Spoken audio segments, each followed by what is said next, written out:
because the false positive rate is below 1%, that means that below 1% of the cases that come up positive are false. And you're saying, no, it's not. It's 1% of all those who you test, or 0.8% probably of who you test.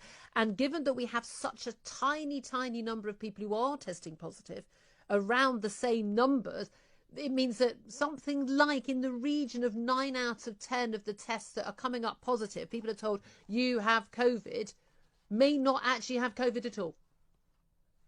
Yes, you've said it exactly correctly. So another way to say it is, if the false positive rate, the fraction of your tests that come up positive, though they do not have the virus, if that's greater than what's called the prevalence, the fraction of people who've got the virus, it doesn't matter how hard you try, and you can't subtract it, you will end up with most of your positives being what are called false positives. They don't have the virus, they're not sick, they won't get sick, they're not contagious. And you may have noticed, Julia, and that's possibly why I was thinking about this for over the last few weeks. Have you noticed that when we get so-called surges or peaks, Leicester and so on, almost no one was ill?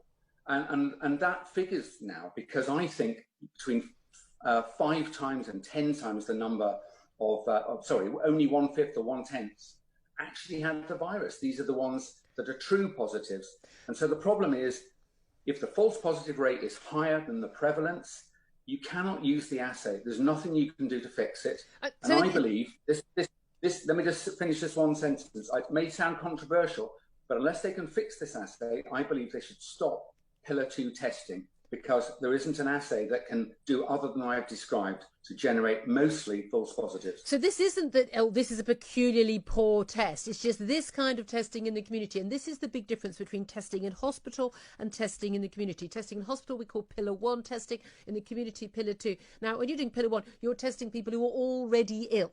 They've got symptoms, and you're doing testing with medical professionals taking the test, and they're going straight to the lab. And that, of course, has a much higher rate of reliability than a test done by non-medically trained people in the community of, to a certain extent, a fairly random sample of people, because a lot of people are going to get tested who haven't got symptoms themselves. They may think they've been in contact with someone who thinks they've got COVID. Again, odds are they haven't got it. So it's the number of people and the reason why they're being tested that's also the issue.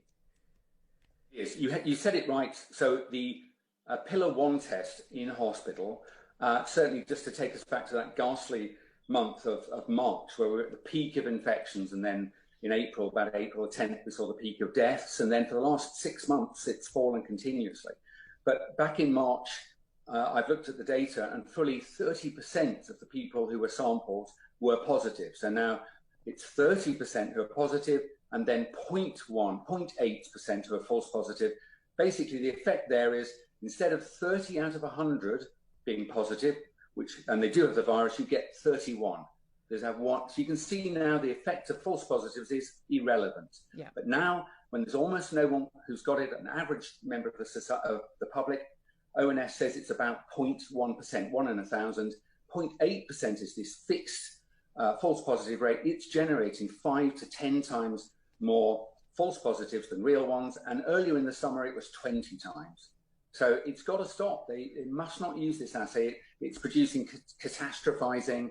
And also an important point, Julie, if I was right and the government said, Mike Yeadon's right, Carl Hennigan's right, let's just pull this test.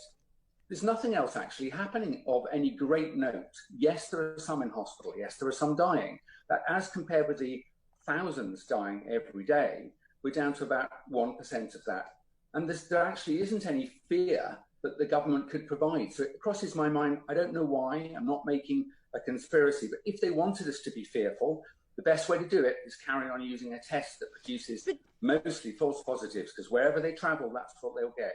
And this is the thing, and the more testing you do, the more false positives you'll get. In fact, you'll make it more likely there will be more. But with 3,899 cases yesterday, we've been around that 3,000 mark, now the 4,000 mark. The number is going up. But we do know that the proportion of positive cases of those tested is also going up. So there is a greater incidence, we think, of the virus in the community. And we have seen hospitalizations go up, and we have seen deaths go up. But Professor Carl Hennig at Oxford University was saying yesterday, and in an article and on television, that this is the normal seasonal effect of heading into September. There is a fear that we are catastrophizing normal seasonal trends. More people will die of flu, more people will die of pneumonia, more people will get colds, more people will get COVID. That doesn't necessarily mean we're entering a second wave. Yes, absolutely. It's absolutely right. I've tried to explain to people, and if people are listening to this and want to know more of the background, it's my new article in Toby Young's Lockdown Skeptics. I'm not a lockdown skeptic the first time. I have been subsequently. I think it's a dangerous, damaging intervention that cuts across people's lives.